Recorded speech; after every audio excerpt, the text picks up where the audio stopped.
Flamboyant Second Empire, la cour de Napoléon III, je trouve que, et je remercie vraiment les organisateurs de ce colloque, qu'il est nécessaire et important d'évoquer ce moment impérial par le faste, dès qu'il est question d'économie. Parce que l'histoire qui nous intéresse commence en 1848 avec cette question: combien coûte un président de la République ? Décembre 1848, les Français découvrent pour la première fois cet animal politique, un président élu, un chef d'État élu. Qu'en faire? Comment cela fonctionne? Jusqu'alors, ça ne s'était jamais produit. Et la question du financement est dans tous les discours, parce que lors de la campagne électorale, il y avait déjà beaucoup de discussions autour de l'argent dont bénéficiait le candidat Louis-Napoléon Bonaparte. On parle beaucoup de l'argent de sa maîtresse, Miss Howard. Ça fait énormément jaser. On trouve beaucoup de discussions liées à la propagande bonapartiste qui explique, je cite, qu'il paiera tous les impôts de la France pour toute une année tellement il est riche, qu'il est assez riche pour régler la moitié de la dette publique de France. Alors ça, tout de suite, on sent combien ce type d'argument peut porter dans une campagne électorale. Mais là, nous sommes sur des fonds privés. Donc ça fait jaser, mais ça n'a pas d'incidence politique, il n'y a pas de condamnation possible. Tout change au moment de l'élection, parce que dès lors, le président de la République doit bénéficier d'argent. Combien et qu'en faire? Eh bien, la Constitution du 4 novembre 1848 est très claire. Le président de la République est logé aux frais de la République et reçoit un traitement de 600 000 francs par an. Il réside au lieu où siège l'Assemblée nationale, en l'occurrence c'est Paris, et ne peut sortir du territoire continental de la République sans y être autorisé par une loi. Le président de la République reçoit donc un traitement de 600 000 francs. Symboliquement, c'est très fort. Le président est un fonctionnaire qui reçoit un traitement. Traitement considérable, 600 000 francs, mais le président a une maison du président de la République, qui correspond à pas tellement de possession. Il y a l'Élysée, mais c'est le ministère des Travaux publics qui s'en occupe, c'est surtout du personnel. Très vite, cette somme paraît insuffisante à Louis-Napoléon Bonaparte. Le président n'a pas assez d'argent. Alors, il y a toute une succession, la chronologie est extrêmement fine, d'échanges entre l'Assemblée nationale, l'Assemblée qui détient le budget, et le président qui demande sans cesse beaucoup d'argent. Alors, régulièrement, il obtient des avances, il obtient 600 000 francs dès mars 1849. Alors, les arguments sont toujours les mêmes. C'est l'Élysée étant dans un état, mais complètement délabré. Le président n'a pas de chevaux, le président a des besoins pour sa fonction, et donc il obtient des avances. Mais au fur et à mesure que les tensions augmentent entre le président et l'Assemblée, on voit que l'argent devient une arme du côté de l'Assemblée qui détient le budget. Et donc ces demandes qui sont sans cesse répétées sont parfois accordées, parfois refusées. Louis-Napoléon Bonaparte, président, ça c'est l'élection en 1848, après le coup d'État, devient président de la République pour 10 ans. C'est la République décennale, avec toujours par mesure d'économie la bonne idée d'utiliser les mêmes gravures, parce que ça coûte moins cher, ils seront là pourquoi se casser la tête à en faire une autre. Alors, là encore, on a un président de la République, le coup d'État est passé, on a un président de la République qui est toujours en demande d'argent. La vraie tension qui existe entre l'Assemblée et le président est liée à une politique d'image mise en place par Louis-Napoléon Bonaparte. Et là, on sent combien la chose est politique et combien l'argent dont dispose le président est une vraie question au cœur des débats. Parce que, de manière à conquérir le cœur des Français, même si sa victoire à l'élection présidentielle lui montre qu'il a obtenu la légitimité, Louis-Napoléon Bonaparte va multiplier les voyages, les inaugurations de gares. La moindre gare qui a besoin d'être inaugurée, le président s'y rend. Ça coûte de l'argent. Dans le même temps, dans sa volonté de s'attirer les élites, et celle du tout Paris, il organise des fêtes somptueuses à l'Élysée. L'Élysée, c'est petit. D'ailleurs, il est obligé d'agrandir l'Élysée. Le président actuel en profite par des bâtiments qui ont été ajoutés à ce moment-là. Tout ça coûte de l'argent. Mais du côté des opposants républicains, il y a une pleine conscience que cette politique de l'image du président de la République est un jeu contre eux. D'où cette nécessité de bloquer sans cesse l'argent.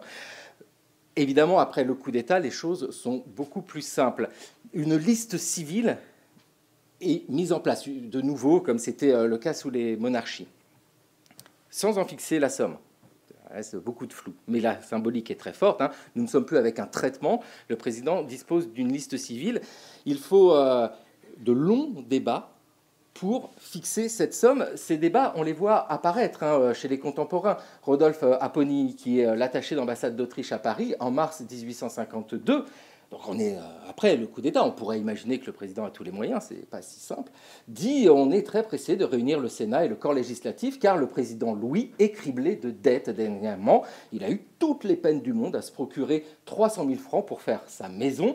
Il a pris beaucoup d'engagements et ces gens d'affaires commencent à s'inquiéter des moyens d'y faire droit. On lui accordera probablement la liste civile du roi Louis-Philippe, qui était de 12 millions de francs, avec la jouissance des châteaux, qui serait, au reste, quant à l'entretien, à la charge de l'État.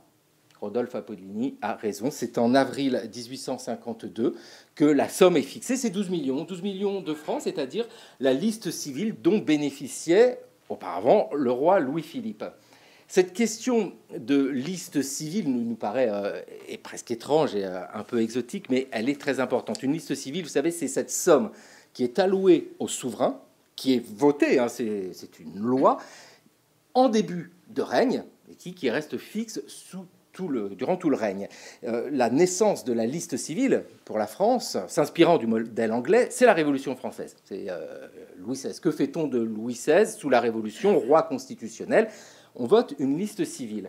Cette liste civile, sous la Révolution, accordée à Louis XVI, est de 25 millions de francs par an.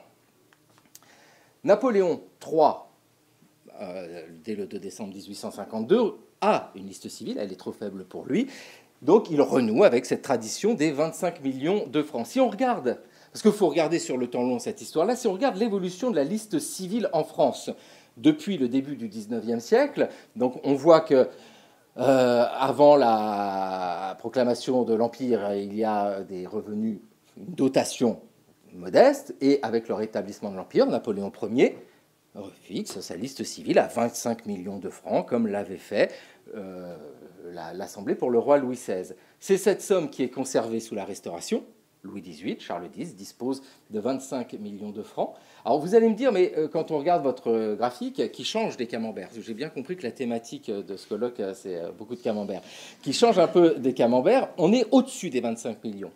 Parce qu'une liste civile, c'est de l'argent, une somme d'argent, 25 millions, mais c'est aussi une dotation. C'est-à-dire qu'il y a des palais, il y a des forêts, il y a des domaines, il y a des fermes qui rapportent du gibier, du bois, le produit des fermes, les manufactures également. Et donc la différence qu'il y a, le surplus, c'est le produit de la dotation. Louis-Philippe, je vous l'ai dit, choisit, mais toujours dans une politique d'image, une liste civile beaucoup plus réduite, on est à 12 millions, donc là encore symboliquement, le roi bourgeois. Sous la République, la Seconde République, nous avons ce traitement de 600 000 francs, et Napoléon III reprend la liste civile de 25 millions de francs. Ce qui est intéressant à regarder sur le temps long, c'est que l'on voit qu'après le Second Empire, en 1870, la République reprend cette idée de traitement pour le président, donc avec quelque chose de réduit. Et c'est là où le jeu est intéressant du temps long. Parce que, effectivement, quand on regarde un graphique de ce type, on voit que le Second Empire est une anomalie. C'est-à-dire qu'après Louis-Philippe, ça y est, c'est fini, puis ça ressurgit, puis ça disparaît. Mais si on se met en contemporain du Second Empire, le Second Empire renoue avec une tradition. L'anomalie, là, c'est Louis-Philippe et la Seconde République. La liste civile en France, c'est le procédé de fonctionnement pour un souverain de gérer les sommes qui lui sont attribuées. Cette somme sert à faire vivre le souverain et donc la vie de cour, avec, mais toujours, je travaillais, Thierry le rappelait, sur la maison de l'empereur Napoléon III, une distinction à faire entre la cour, objet vaporeux, très difficile à définir. Un préfet qui vient, qui est reçu, est-il courtisan? Oui, peut-être ce jour-là, mais il ne l'est pas tout le temps. Qui fait partie de la cour? Il n'y a pas un annuaire de la cour. En revanche, la maison est extrêmement bien définie, surtout que sous le Second Empire, elle est construite sous forme de ministère. C'est le ministère de la maison de l'empereur, composé de services d'honneur. Ce sont les grands services, alors chambellans, écuyers, maîtres des cérémonies, etc., aides de camp, qui, eux, en toute logique, font partie de la cour. On voit que c'est une infime minorité de la maison du souverain qui peut se dire faire partie de la cour. Vous avez ce qu'on appelle pour l'ensemble de la maison de leur majesté, tout ce qui est domesticité, surveillant, bureau, ça, ce sont les services qui sont spécifiques d'une monarchie. Je vais vous le dire autrement et vous allez comprendre clairement. Sous la République, ça ne peut pas exister. C'est spécifique d'une monarchie. Le grand aumônier, le grand maréchal du palais, le grand chambellan, le grand écuyer, grand veneur, grand maître des cérémonies, la maison de l'impératrice évidemment, celle du prince impérial, l'administration du ministère et le trésor de la couronne. Là, nous avons des choses spécifiques à une monarchie, même si la République conserve des modes de fonctionnement, mais pas dans ce type d'institution. Et à la maison de l'empereur sont attachées des administrations, les domaines et forêts, les bâtiments, les parcs, le mobilier, les bibliothèques, les manufactures, les musées et l'opéra. Tout ça demeure. Ce sont des institutions qui peuvent basculer d'un ministère à l'autre. Et on voit bien encore qu'aujourd'hui, le mobilier impérial est devenu national. Pour l'opéra, c'est pareil. Pour les musées, c'est pareil. Donc ce qui nous intéresse particulièrement sur cet argent dont dispose Napoléon III, c'est ce qu'on appelle la maison de leur majesté. Et qu'en fait-il? La question est là, c'est observé de partout. Les questionnements de la présidence de Louis-Napoléon Bonaparte autour de l'utilisation de l'argent qui lui est donné se poursuivent sous l'Empire. J'ai pris l'exemple de 1869, parce qu'on est à la fin de l'Empire. Les gens ne le savent pas encore, mais c'est une année complète où l'administration de la maison de l'empereur fonctionne. Et vous voyez que pour les recettes, nous sommes à 32 millions de francs dans l'année. Le camembert est là, parce que je sentais une inquiétude de Chantal notamment. Donc le camembert est là. Nous avons pour les recettes une immense partie qui vient des 25 millions de francs de la liste civile. Et ensuite, tout ce qui peut arriver, des recettes qui sont données à l'empereur. L'escadron des 100 gardes, ce sont 300 000 francs que le ministère de la Guerre donne à la maison de l'empereur. On vend du gibier. La vénerie, trop, ne peuvent pas tout manger. Les forêts, les domaines, les eaux, les fermes, les manufactures vendent. Et vous avez toute une série de recettes qui permettent à l'empereur de bénéficier de 32 millions de francs par an. Évidemment, la question qui se pose immédiatement est celle des dépenses. Les dépenses pour cette même année, 1869, magnifique, 32 millions. Donc c'est en équilibre. Et ça, c'est la spécificité du ministère de la Maison de l'Empereur sous le Second Empire. Vous avez un équilibre constant. Pas la peine, j'ai essayé de faire le graphique de l'évolution des budgets, des recettes et des dépenses. Ce sont deux traits parallèles, mais qui sont extrêmement proches. Il y a des micro-variations qui sont liées à des changements d'institutions. Par exemple, quand il faut s'occuper de l'opéra, quand il ne faut plus s'occuper de l'opéra, au moment où il y a des dépenses majeures. Oui, ce sont des micro-changements. Mais l'équilibre est constant sous le Second Empire, avec des dépenses qui sont d'ailleurs toujours les mêmes dans leurs proportions. Un tiers correspond au grand service. Alors là, c'est le fonctionnement même de la maison de l'empereur. Vous avez la dotation mobilière. Il faut réparer les palais, il y a des fuites, la toiture, enfin, on connaît tout ça. L'œuvre de munificence, c'est-à-dire tous les dons faits par l'empereur. Élément qui va poser problème et sur lequel il va être nécessaire de s'attarder est la cassette impériale. Et la dotation familiale à Plomplon et à Mathilde, leur micro-liste civile. Pour la cassette, c'est très intéressant. Quand vous regardez les budgets de la maison de l'empereur, ce sont des énormes registres. C'est fabuleux, je vous assure. Mais quelle administration efficace. Parce que vous avez des tas de pages avec tout le moindre détail, tout. Vous êtes même capable, si vous êtes un peu pervers, d'aller retrouver les cartons pour avoir les factures. Vous avez tout dans le moindre détail. C'est absolument génial. Et à la fin, vous avez des récapitulatifs, même pas besoin de compter. Et les additions sont justes. C'est signé par l'empereur, c'est signé par le ministre de la maison de l'empereur. En l'occurrence, c'est le maréchal Vaillant. Il n'y a qu'un chapitre qui n'est pas détaillé, c'est la cassette. La cassette, alors là, beaucoup de mystères. Parce que l'utilisation de cet argent est observée. C'est observé à l'intérieur même de la maison de l'empereur, avec Achille Fould, qui est ministre de la maison de l'empereur jusqu'en 1860, ensuite c'est le maréchal Vaillant, qui a la réputation de bien tenir les comptes. Et on le voit sans cesse dans les sources. On le voit notamment en 1860. Quand il quitte ses fonctions, tout le monde se dit attention, l'équilibre. Non, l'équilibre reste. il était déjà mis en place grâce à Fould et il est maintenu.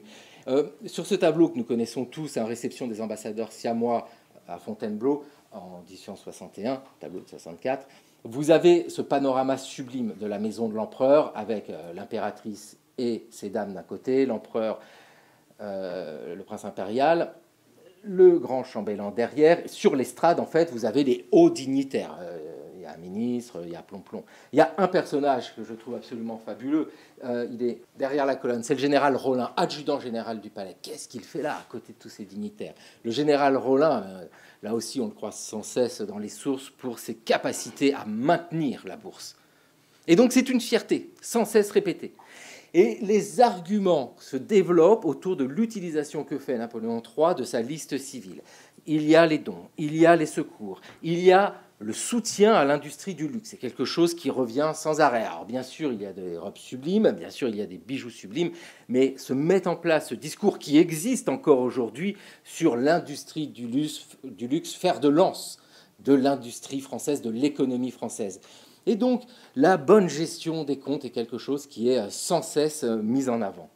Mais le prix à payer de cette politique fastueuse, ce sont les critiques. Et les opposants s'en saisissent. Bien sûr, le capitaine d'état-major du Cotillon impérial coûte cher. Le président coûte cher, l'empereur le président coûtait cher, l'empereur désormais coûte cher.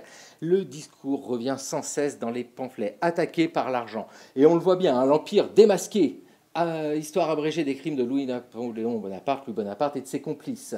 La liste civile dépasse le chiffre de 30 millions par an, ce qui fait par mois 2 500 000 francs, par semaine 600 000 francs, par jour 82 000 francs, par heure 3 400 francs, par minute 56 francs. Par chaque seconde qui s'écoule, Louis Bonaparte prélève 1 franc dans le trésor public. Depuis 11 ans, il a dévoré 330 millions. On est en 1863, ben c'est vrai. C'est vrai, c'est quand on il reste 156 francs. C'est parfait. Ce discours-là, repris sans cesse par les opposants, la ménagerie impériale, ce sont les budgétivores.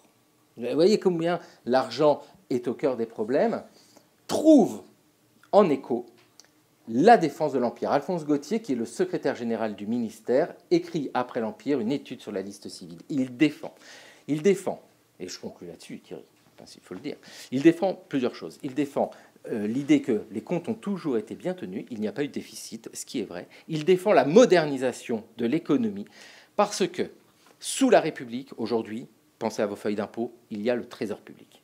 Sous une monarchie, il y a 2 trésors. Le trésor public, qui ressemble un peu au nôtre, et le trésor de la couronne, celui qui gère la liste civile. Et Achille Fould a modernisé ce trésor de la couronne avec des systèmes de trésoriers payeurs généraux. C'est un peu ce qui existe aujourd'hui dans le fonctionnement. En tout cas, cet argent qui a tant été au cœur des polémiques autour du Second Empire, pour le défendre ou pour le dénigrer, est quelque chose, et ça c'est peut-être encore un des héritages de l'Empire, que l'on retrouve aujourd'hui. Les frais du président de la République sont régulièrement mis en question.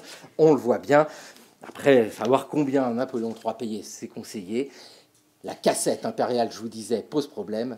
Tout a brûlé aux Tuileries en 1871. Le mystère est là. Les papiers secrets du Second Empire, l'empereur aurait dépensé trop. Et dès qu'il y a le mystère, on sait très bien que les critiques sont beaucoup plus faciles. Merci beaucoup.